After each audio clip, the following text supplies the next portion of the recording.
Et, euh, et bon appétit à celles qui déjeunent et bonjour à celles qui nous regardent en replay. Donc, comme tous les lundis à 13 heures, on se retrouve pour l'énergie de la semaine. Alors, l'énergie de la semaine, je vais regarder dans mon agenda pour vous dire quand est-ce qu'elle a changé. Mais l'énergie de la semaine, elle était déjà là vendredi. Elle a changé vendredi 13. Et ce sera la même jusqu'à mercredi prochain. Mercredi, on change d'énergie et on la verra lundi prochain puisque ça sera la même. Donc, qu'est-ce que c'est ce rendez-vous? Ce rendez-vous, c'est, on va dire, entre 30 et 60 minutes pour avoir trois repères concrets pour lire l'énergie de la semaine, l'énergie du collectif, donc dans le Human Design, et comment, avec votre Human Design, vous êtes impacté. L'idée, donc, c'est de comprendre un petit peu mieux comment je vais pouvoir surfer peut-être dans ma communication ou en tout cas dans mon business, en tout cas, sur cette énergie et comment elle impacte le collectif. L'objectif de ce rendez-vous, donc, c'est petit à petit de découvrir toutes ces énergies, les 64 énergies du Human Design et surtout c'est l'énergie du soleil, puisque c'est l'énergie principale dont je parle ici.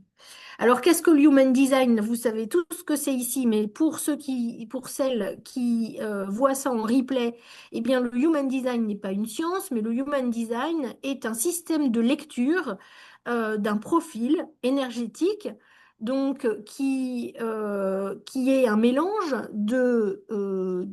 d'astrologie, des 64 énergies du I Ching, des chakras aussi et puis même de notions plus quantiques, puisque, il y a cette notion de recevoir l'énergie de notre système solaire. Euh, Contrairement à d'autres systèmes de profiling par lesquels on entre avec une série de questions, comme Enneagram ou les tests MBTI, etc., le Human Design va vous montrer comment vous êtes câblé pour interagir dans le monde et quelle est votre place, en gros, euh, dans l'humanité. En gros, c'est votre mode d'emploi unique. Alors, les règles du jeu pour ce moment ensemble, bah, préparez-vous, puisque la première partie, ça va être assez descendant, puisque je vais vous expliquer quelle est cette énergie, comment ça se passe et quels peuvent être les effets. Et ensuite, vous allez prendre votre chart Human Design, vous en avez besoin pour repérer où est l'énergie et comment, pour vous, ce transit va vous impacter. Pas de pression. C'est très expérimental. On n'a pas à ressentir quelque chose ou pas autre chose. On apprend ensemble. Comment est-ce qu'on le ressent? Dans l'Human Design, il y a plein d'endroits en général où une thématique apparaît. Donc voilà, c'est tout. On va faire ça en nuance et vraiment en expérimentation. Alors, le transit de la semaine, le voici. Le principe du transit, c'est quoi? Eh bien, c'est que tous les 6 jours à peu près, d'abord, c'est tous les jours que ça change. Mais on va regarder tous les 6 jours, c'est là où vraiment l'énergie du soleil va changer. Euh, on fait une photo, en fait, des énergies sur les différentes planètes, où est-ce qu'elles se situent. Donc le Soleil, la Terre, toutes ces planètes, là, le Nord, le Sud, la Lune, Mercure, Mars et Vénus, Jupiter, Saturne, etc., etc. Donc on va regarder tout ça et nous, on va s'intéresser à l'énergie du Soleil, qui est quand même l'énergie la plus forte, elle représente 70% à peu près. Et ça, c'est l'énergie du collectif dans l'hémisphère nord pour cette semaine ou en tout cas là pour les quelques jours qui viennent. Donc, temporairement, cette énergie va se superposer à votre design. D'accord? Donc, ça veut dire quoi? Ça veut dire que lorsqu'on a ce transit-là, toute la population de l'hémisphère nord a le centre racine de défini, le centre des émotions de défini et le centre de l'ego défini. D'accord? Quel que soit si c'est défini déjà ou pas. Donc si c'est déjà défini, ça l'amplifie encore. Et si c'est pas défini, eh bien, tout d'un coup, vous avez accès à ça. Et quand ça change, bah, évidemment, vous n'y avez plus accès. Alors cette semaine, vous avez vu là, c'est la porte 30. Donc qu'est-ce que c'est que cette porte 30? Eh bien, la porte 30, on l'appelle la porte du désir. On l'appelle le feu. Je l'ai appelé le feu du désir. Ça correspond à quoi? Eh bien, ça correspond à une expérience de l'intensité émotionnelle. L'intensité émotionnelle va être créée par l'expérience. C'est une porte qui est pas seulement, enfin, qui est même pas dans l'imaginaire ou dans la projection, mais vraiment, c'est le désir de vivre, de ressentir, d'expérimenter quelque chose. Elle va évidemment donner beaucoup de profondeur émotionnelle euh, mais on est dans l'expérience, d'accord? C'est ce fameux désir de vivre pleinement. Euh, c'est la projection aussi dans le futur, d'accord? Alors, c'est le thème central de la porte. Vous voyez là, son thème central, c'est vraiment l'intensification émotionnelle du désir, d'accord? On va aller chercher l'incarnation, la réalisation, l'expérience. C'est vraiment ça qui porte dans cette porte 30. Alors ça, c'est une énergie qui va nourrir en effet l'engagement, la passion, la créativité, d'accord? Et en même temps, on va être beaucoup plus sensible peut-être à la frustration ou en tout cas à une émotion de désalignement lorsque finalement la réalité ne correspond pas à l'intensité espérée. D'accord? Puisque là, on va avoir un désir émotionnel intensifié, on va avoir une attente affective sur le futur, et vous imaginez bien que si tout le collectif a cette énergie-là, eh bien, on n'a pas tous les mêmes attentes, et bien sûr, dès qu'il n'y a plus communication, il y a attente, attente, attente, et puis hop, on se rencontre pas au bon endroit, et du coup, il y a création de frustration. Donc, il y a aussi une sensibilité plus accrue, en fait, à la frustration. Alors, c'est une pression émotionnelle, hein, parce qu'on a bien parlé des émotions. Euh, et en même temps, bah, ça pousse à vouloir vivre quelque chose de fort. Quand on parle d'expérience, c'est des expériences qui marquent, c'est des expériences qui transforment. D'accord? Donc, c'est vraiment ce que vient mettre en mouvement avec bah, peut-être s'investir plus émotionnellement dans des projets, dans des relations ou peut-être dans des décisions, renforcer cet engagement, cette motivation et en même temps révéler les attachements émotionnels, d'accord? Parce qu'on est dans l'émotionnel. Voilà, comme je disais, là, investissement émotionnel, projection affective, motivation amplifiée, mais aussi révélation des attentes. Et ça, c'est à double tranchant. Hein, d'accord? Alors, où est-ce qu'on va la ressentir beaucoup plus? Ben, on va la ressentir dans le corps parce que c'est de l'émotion. D'accord? Donc, c'est quelque part palpable. On les ressent, ces émotions. Je vous rappelle que en ce moment, tout le monde a accès à ses émotions, donc tout le monde est dans des vagues d'émotions, ce qui est plus ou moins confortable pour ceux qui n'ont pas l'habitude d'avoir accès à leurs émotions tout le temps, comme tous ceux donc 50% de la population qui n'a pas le centre des émotions défini. Et du coup, bah, sur le plan émotionnel, ça va amplifier les ressentis. D'accord? Quelque part, c'est important de le prendre en compte pour pas se laisser embarquer encore une fois par l'émotion. On en a déjà parlé plusieurs fois ces dernières semaines, puisque comme ça amplifie, on peut penser que ben, on est encore plus joyeux ou on est encore plus dans la frustration. Mais du coup, voilà, même si on va avoir une grande attirance pour faire des expériences et avoir ce désir profond de faire des expériences, ça peut être intéressant de se dire, OK, qu'est-ce qui se passe si je suis pas en haut de la vague ou en bas de la vague? Alors, les trois dimensions de la porte, c'est, on va regarder ce qui est amplifié, ce qui est challengé. Ce qui est amplifié, on en a parlé plein de fois là, c'est les émotions. Le désir, d'accord? Le désir qui est vraiment, c'est pour ça qu'on appelle le feu du désir, c'est beaucoup plus de désir. Et bien sûr des attentes émotionnelles renforcées. Mais du coup, ça, c'est aussi challenger tout ça parce que là, ça va augmenter la frustration, ça va peut-être créer des attachements et donc comment est-ce qu'on va accueillir la déception qui est liée peut-être au manque de communication ou bah, tout simplement au fait qu'on n'est pas aligné en fait, hein, d'accord? Et il y a des tensions lié à l'attente. On attend que l'autre réponde à nos besoins, en fait, hein. On est encore dans ça. Dès qu'on est dans l'émotion, on n'est pas très très loin du triangle de Karpman, hein. Donc, il y a plein de choses qui vont devenir visibles et qui sont intéressantes. D'abord, peut-être des nouveaux désirs, des choses qu'on n'écoute pas d'habitude, mais qui là vont être renforcées.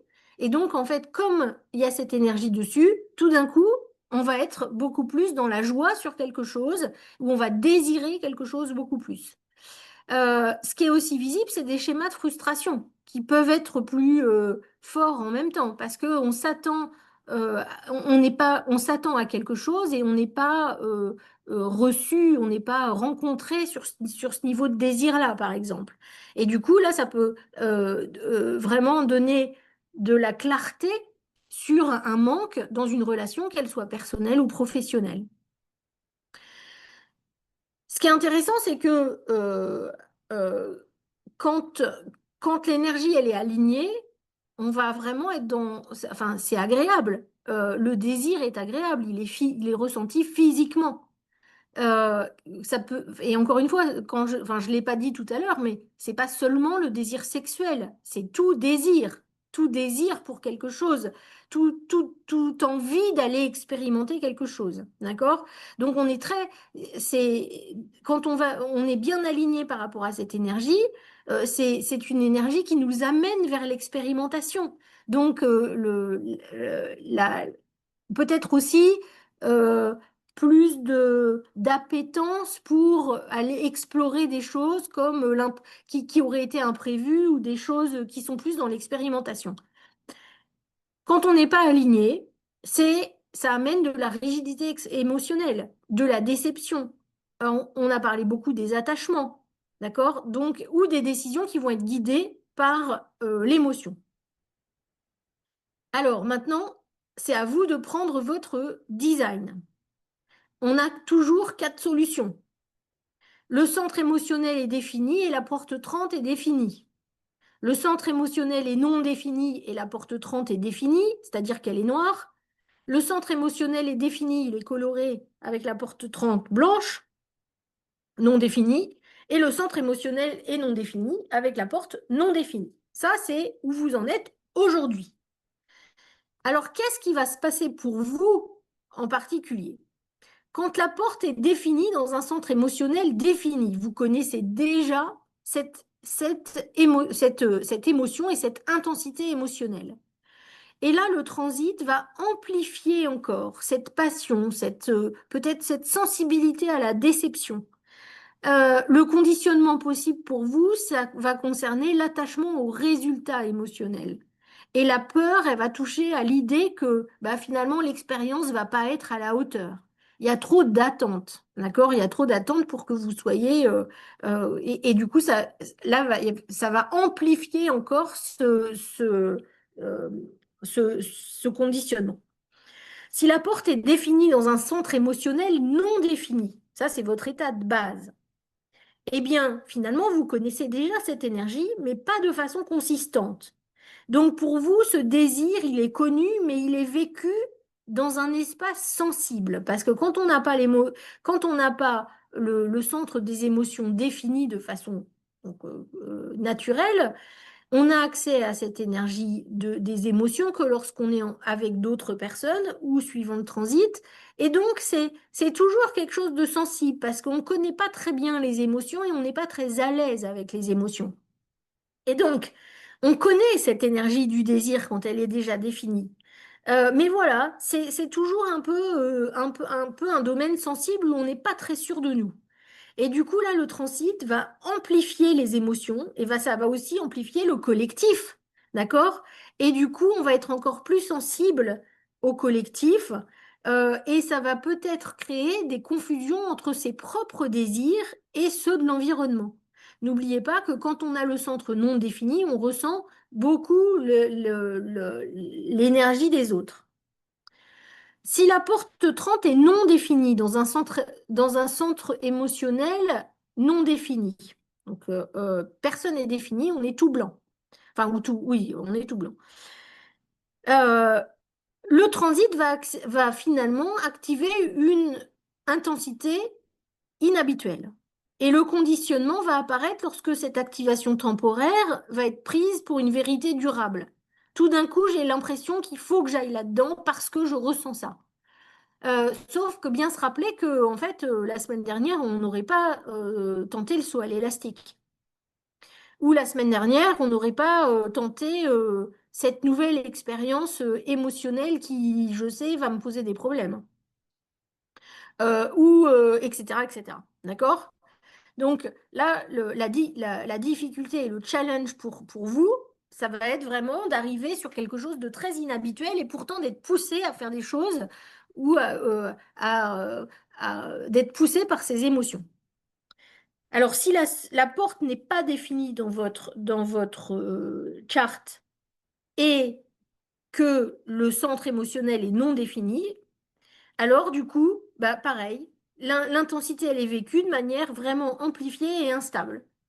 Et là, le conditionnement, ça va toucher à la suridentification. Encore une fois, là, quand c'est pas défini dans votre charte, c'est de se dire, ah non, mais je suis comme ça. Maintenant que j'ai vécu ça, bah, ça sera tout le temps pareil. N'oubliez pas, au bout de 6 jours, ça tombe. Or, la porte 30, elle a vraiment c'est très très fort, cette force du désir. Alors, vous avez vu, hein, je ne l'ai pas remontré tout à l'heure, mais la porte 30, elle est ici, là, tout en bas, et elle est accrochée à la porte 41. Et donc, dans ce transit-là, on crée carrément le channel, nouveau channel dont on va avoir une énergie dont on va avoir accès juste là pendant le, le transit, hein, d'accord? Vous voyez, on va. Et la porte 41, c'est la porte des fantasmes.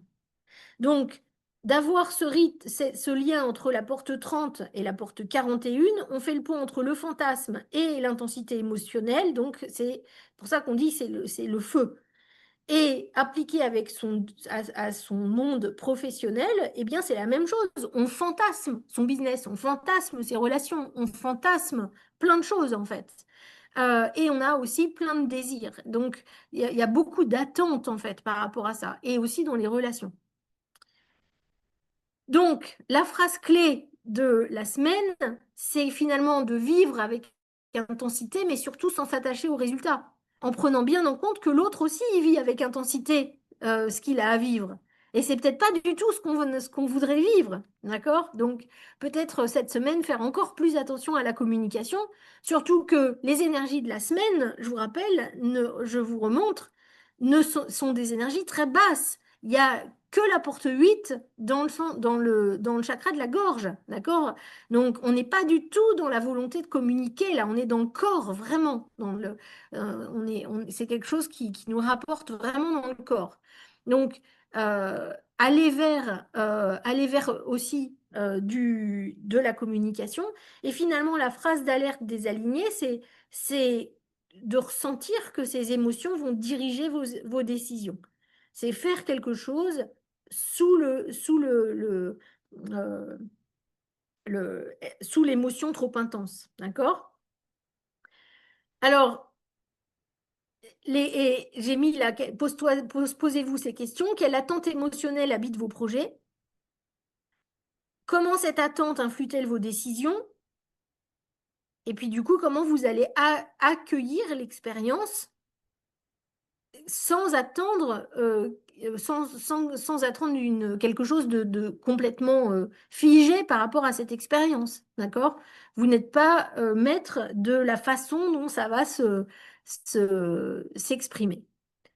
Donc voilà, ça c'est ce qui est clé.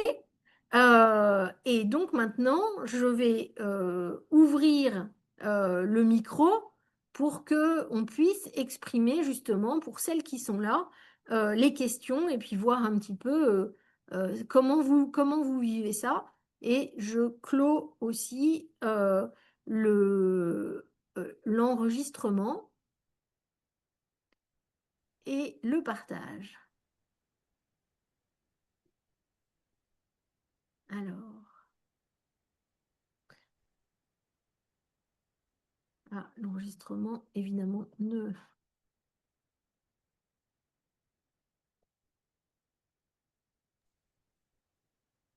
Voilà. Hop.